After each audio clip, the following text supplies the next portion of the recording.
Hello students, आज हम लोग डिस्कस कर रहे हैं कॉन्टिन्यूटी इक्वेशंस। कॉन्टिन्यूटी इक्वेशंस क्या होता है? तो ये कॉन्टिन्यूटी इक्वेशंस कंजर्वेशन लॉ को डिनोट करता है। तो यहाँ पे एएमटी में कॉन्टिन्यूटी इक्वेशन रिप्रेजेंट करता है कि कंजर्वेशन ऑफ चार्ज। ये कॉन्टिन्यूटी इक्वेशन किसको रिप्रेजेंट करता है? तो ये रिप्रेजेंट करता है, ये represents the conservation of charge। यहाँ पे चार्ज के कंजर्वेशन को रिप्रेजेंट करता है। तो इन इलेक्ट्रोमैग्नेटिज्म एक मतलब यहाँ पे ये कंटिन्यूटी इक्वेशन रिप्रेजेंट करता है। इसका मतलब टोटल चार्ज क्या होता है? कंजर्व रहता है। अब यहाँ पे इसके लिए हम लेते हैं कि एक स्फेरिकल सरफेस लेते हैं। ये एक स्फेरिकल कोई सरफेस है जिसके वॉल्यूम के अंदर यहाँ पे चार्ज क्यू है इनसाइड में। अब यहाँ पे कोई उसके सरफेस पे स्मॉल एरिया लेते हैं। ये अगर इस पे नॉर्मल होता है, एरिया वेक्टर यहाँ पे ds लेते हैं, इस डायरेक्शन में होता है। और कोई करंट अगर यहाँ पे इस डायरेक्शन में फ्लो होता है आउटसाइड की ओर यहाँ पे, तो जितना करंट आउटसाइड होगा, बाहर की तरफ जाएगा, उतना ही चार्ज यहाँ पे डिक्रीज होता रहेगा। अब ये जो है, ये पूरे वॉल्यूम के अंदर, ये इसको मिलते हैं वॉल्यूम बी, और ये इसके ऊपर ये सरफेस, ये हो गया सरफेस ऊपर। जस्ट लाइक कोई कमरा है, होलो स्फीयर इमेजिन कर सकते हैं। अब यहाँ पे कंजर्वेशन है, तो यहाँ पे जितना भी चार्ज फ्लो होता है, तो यहाँ पे है नेट आउटवर्ड फ्लो होता है। नेट आउटवर्ड फ्लो किसका फ्लो होता है? करंट का। यहाँ पे net outward flow of current, तो जितना करंट यहाँ पे आउटवर्ड बाहर की तरफ जाता है, उतना ही चार्ज यहाँ पे डिक्रीज करता है। तो यहाँ पे डिक्रीज होता है रेट ऑफ डिक्रीज होता है। तो किसका डिक्रीज होता है? Of charge. रेट ऑफ जो होता है चार्ज करंट होता है, यहाँ पे डिक्रीज होता है। तो रेट ऑफ डिक्रीज को हम लोग यहाँ पे लिखते हैं, माइनस लगाते हैं कि रेट ऑफ डिक्रीज होता है, और यहाँ पे del q upon del t लिखते हैं, या d q upon d t भी लिख सकते हैं, एक ही वेरिएबल है। तो अब यहाँ नेट आउटवर्ड कितना करंट हो, यहाँ पे आई हो गया। अब हम लोग क्या करते हैं, इसको दोनों तरफ इंटीग्रल फॉर्म वैल्यू पुट करते हैं। जैसे इस आई का इंटीग्रल फॉर्म क्या होगा, और इस क्यू का जो है यहाँ पे इस क्यू का इंटीग्रल फॉर्म क्या होगा, दोनों का वैल्यू पुट कर देंगे इस इक्वेशंस में। और जो भी इक्वेशंस अगर मेरा डाइवर्जेंस इक्वेशंस आएगा। अब ये इक्वेशन हम लोग क्या करते हैं, यहाँ पे इक्वेशन चाहे तो इसको 1 रखते हैं। अब यहाँ पे करंट आई इक्वल टू कितना हो जाएगा? ये करंट होता है, करंट डेंसिटी के फॉर्म में लिखते हैं। तो अगर यहाँ पे यूनिट एरिया में करंट जे, और यहाँ पे डीएस एरिया में कितना, अगर डीएस हो गया, और ये पूरा अगर क्लोज्ड हम सरफेस लेते हैं, सरफेस एरिया, तो पूरे सरफेस एरिया में हम लोग सरफेस इंटीग्रल लगा देते हैं।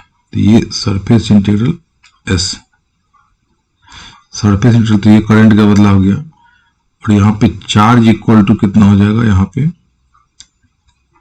ये इक्वल टू करते हैं minus del upon del t. और ये चार्ज जो होता है, इसका वॉल्यूम चार्ज डेंसिटी, ये वॉल्यूम चार्ज डेंसिटी का टर्म तो पूरे वॉल्यूम के अंदर है, तो लेते हैं रो। यहाँ पे रो वॉल्यूम चार्ज डेंसिटी को हम लोग नोट करते हैं, यहाँ से रो, ये हो गया रो। इस रो क्या है? वॉल्यूम चार्ज डेंसिटी, मतलब यूनिट वॉल्यूम चार्ज हो गया, डीवी वॉल्यूम हो गया। और पूरे वॉल्यूम के अंदर कितना चार्ज, तो वॉल्यूम इंटीग्रल लगा दिए, तो हमने यहाँ पे लिख दिया। अब यहाँ पे रो क्या है? ये रो है वॉल्यूम चार्ज डेंसिटी, मतलब यूनिट वॉल्यूम में कितना चार्ज हो गया। अगर उसको यहाँ पे लिखना चाहे तो डी क्यू अपन हम लोग डीवी भी लिख सकते हैं, यूनिट वॉल्यूम में कितना चार्ज होता है। अब यहाँ पे ये इक्वेशंस हो गया कंटिन्यूटी इक्वेशन, लेकिन ये तो इंटीग्रल फॉर्म में हो गया। अब यहाँ पे है कि एक तरफ है यहाँ पे सरफेस इंटीग्रल, यहाँ पे है वॉल्यूम इंटीग्रल, और हमको अगर यहाँ पे चाहिए डिफरेंशियल फॉर्म में, तो डिफरेंशियल फॉर्म लाने के लिए हम लोग क्या करते हैं, डेल वाला पार्ट चाहिए, तो दोनों तरफ हम लोग इंटीग्रल इक्वल करते हैं, सरफेस को वॉल्यूम में कन्वर्ट करते हैं। तो सरफेस इंटीग्रल को वॉल्यूम में कन्वर्ट करने के लिए हम लोग गॉस डाइवर्जेंस का यूज करते हैं। तो जानते हैं कि from Gauss divergence theorem, Gauss divergence theorem में अप्लाई करते हैं। ये सरफेस इंटीग्रल, तो जैसे यहाँ पे वॉल्यूम इंटीग्रल हम करेंगे तो ये सरफेस से वॉल्यूम जाएगा तुरंत यहाँ पे डेल डॉट लगेगा।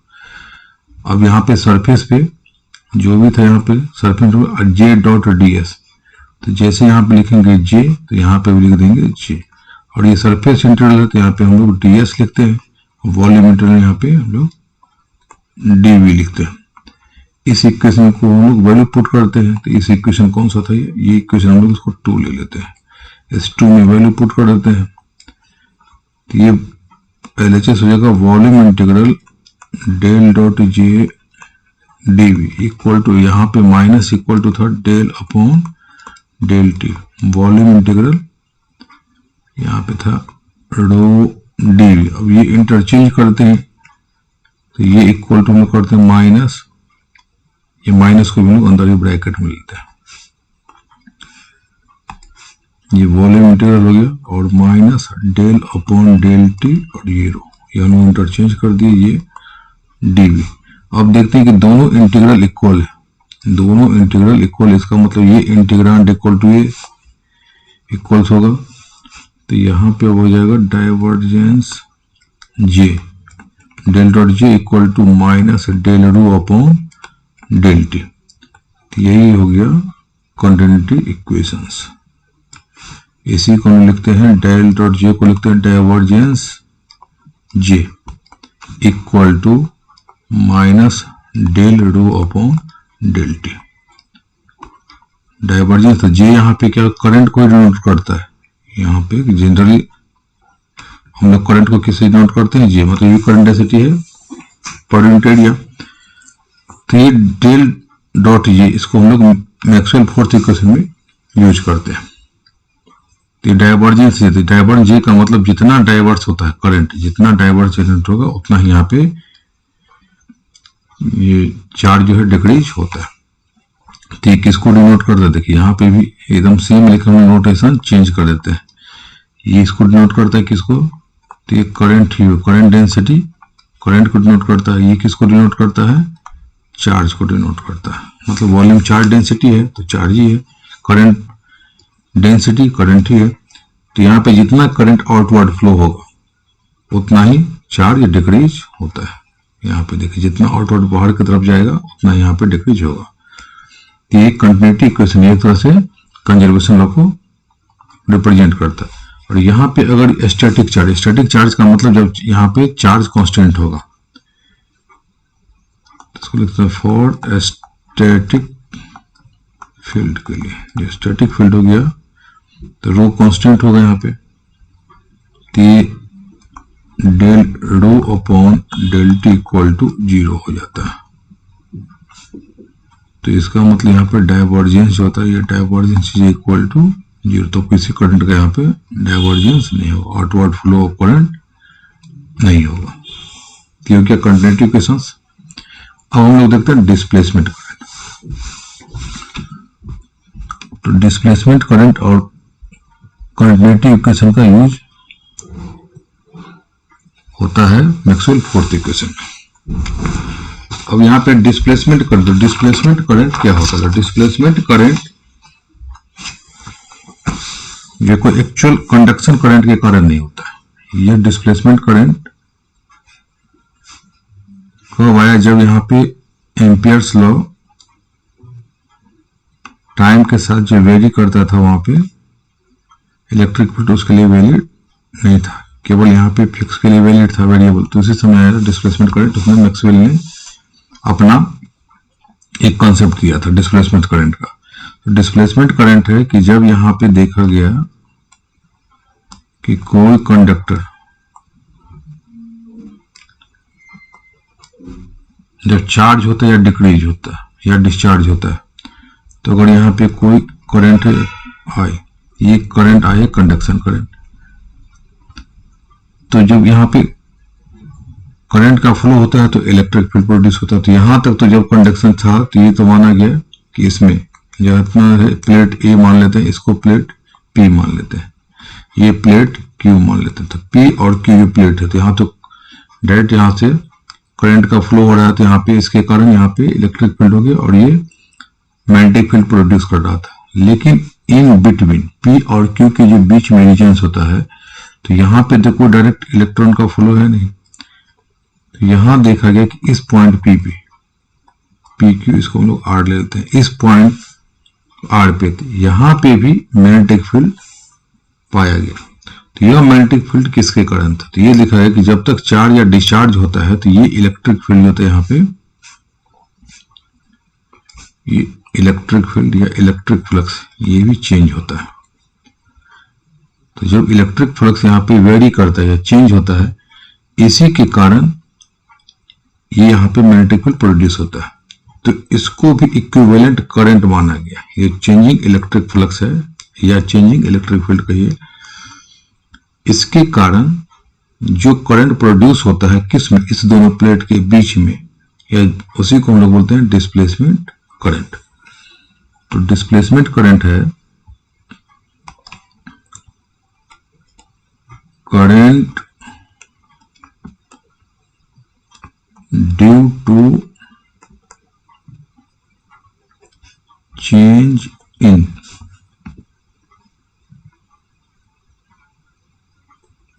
इसमें यहाँ पे electric flux, due to change in electric flux और इलेक्ट्रिक फील्ड कह सकते हैं, due to change in electric flux और इलेक्ट्रिक फील्ड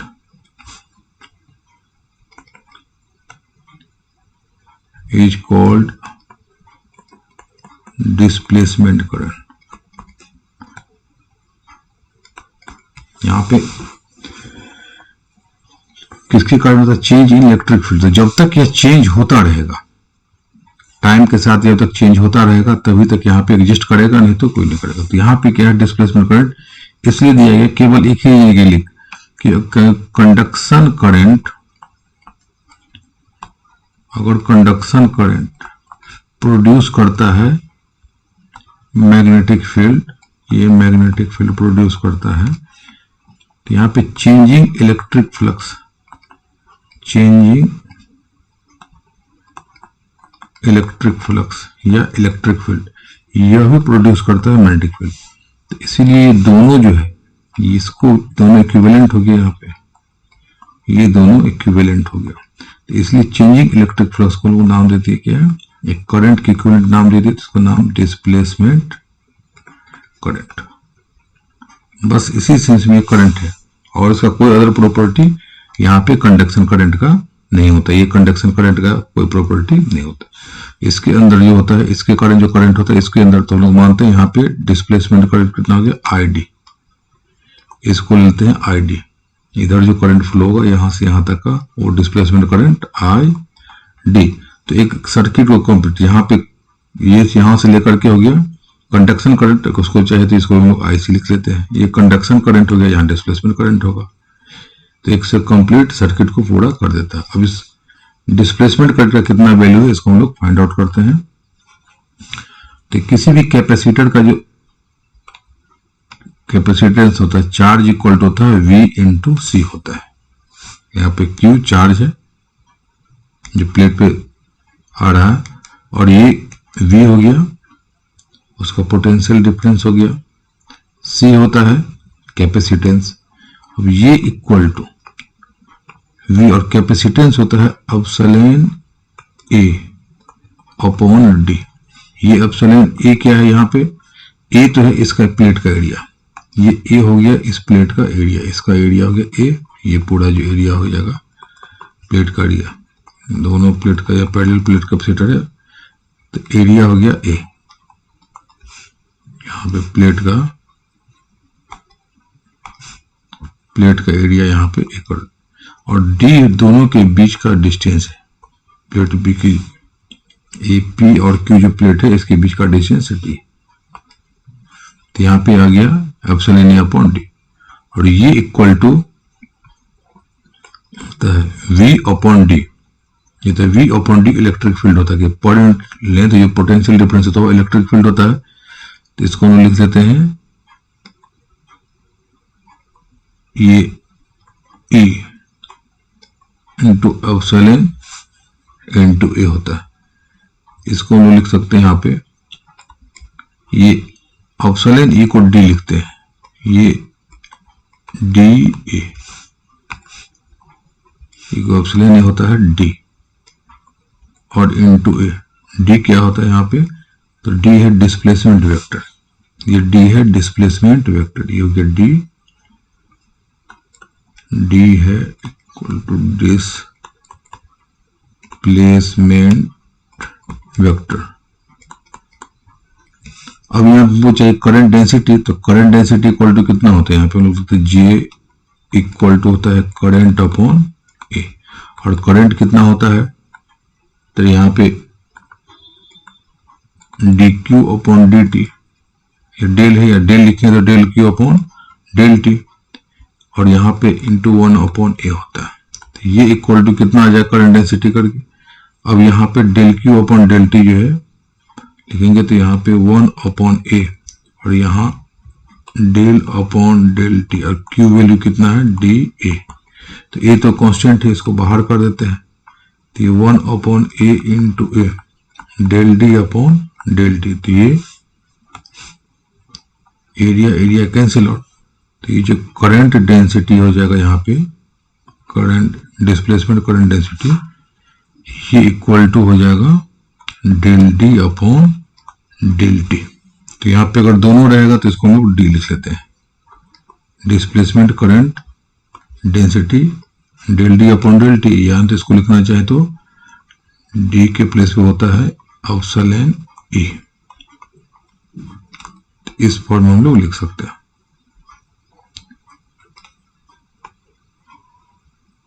ये डिस्प्लेसमेंट करंट डेंसिटी वगैरह, डिस्प्लेसमेंट करंट डेंसिटी का इसका केवल एक ही सेंस होता है कि मैग्नेटिक फील्ड प्रोड्यूस करता है, और इसके अलावा यहाँ पे कोई अदर प्रॉपर्टीज ऑफ करंट का नहीं होता है। तो यहाँ पे जहां पे कोई कंडक्शन करंट नहीं होता है तो वहां पे ये हो जाता है। तो ये तो वैक्यूम में भी हो सकता है, कंडक्शन करंट जो है, कंडक्शन करंट केवल हो सकता है जहां पे इलेक्ट्रॉन का फ्लो होता है, तो वैक्यूम में नहीं हो सकता है कंडक्शन करंट। लेकिन ये due to change electric field है, इलेक्ट्रिक फ्लक्स, तो यहाँ पर डिस्प्लेसमेंट करंट हो सकता है। और गुड कंडक्टर में 0 के बराबर होता है। तो इसको हम लोग IC एंड ID में यहाँ पे अगर डिफरेंस लिखे IC एंड ID कर देते हैं, मतलब ये अगर डिस्प्लेसमेंट करंट, ये हो जाएगा कंडक्शन करंट। अब यहाँ पे एक IC इक्वल टू कितना हो गया, ये जो हो गया IC इक्वल टू, ये हो गया rate of change, rate of change of, किसका रेट ऑफ चेंज है, तो यहाँ पे चार्ज, ये चार्ज का रेट ऑफ चेंज है। जबकि डिस्प्लेसमेंट करंट में क्या होता है, ये rate of change of electric field या इलेक्ट्रिक फ्लक्स का, rate of change of electric flux या इलेक्ट्रिक फील्ड। ये परफेक्ट वैक्यूम में जो इसका वैल्यू होता है ये इक्वल टू 0 होता है, किसके लिए, फॉर परफेक्ट वैक्यूम में, क्योंकि वहां पे परफेक्ट वैक्यूम में कोई करंट का फ्लो ही नहीं होता है, जबकि वहां पे डिस्प्लेसमेंट करंट का वैल्यू हो सकता है। तो यहाँ पे इसका फाइनाइट वैल्यू होता है, फाइनाइट वैल्यू इसमें फॉर परफेक्ट वैक्यूम के लिए। अब यहाँ पे गुड कंडक्टर में जो है ये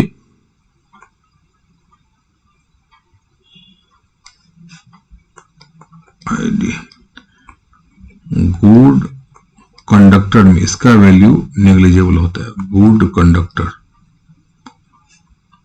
इन गुड कंडक्टर ये ID होता है वो ऑलमोस्ट 0 होता है,